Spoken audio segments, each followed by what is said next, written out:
Hi friends, hope you all good.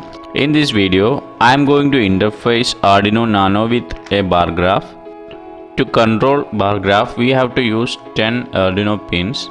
This is the schematic that we used to interface the bar graph normally. So we are using 10 different Arduino pins. But in this video, I will show you how to interface Arduino with bar graph using only 7 Arduino pins. This is possible by changing some hardware configuration and some changes in the software. This is the schematic used to interface Arduino with the bar graph with using 7 pins. I will explain one scenario how it works. I will start from the bottom of the bar graph. The 9th and the 10th pin of the bar graph are shorted and connected to the D3 of the Arduino, and 11 and 12th pins of bar graph are connected to the transistor.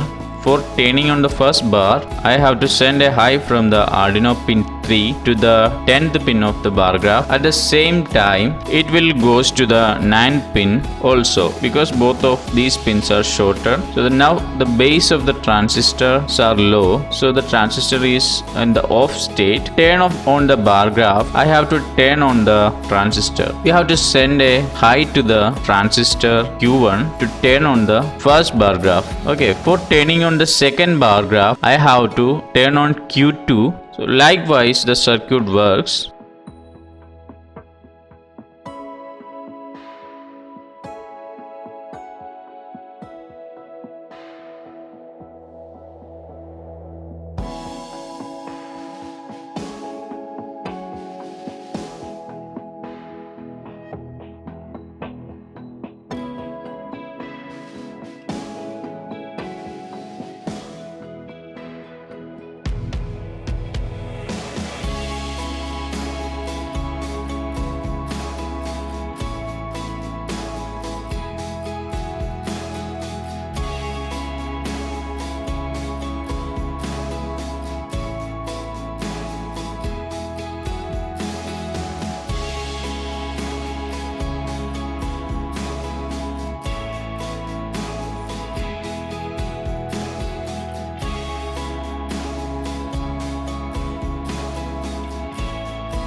This is the software that is used for controlling the bar graph. Each bar graph is incremented in every second. Let us test this software and hardware.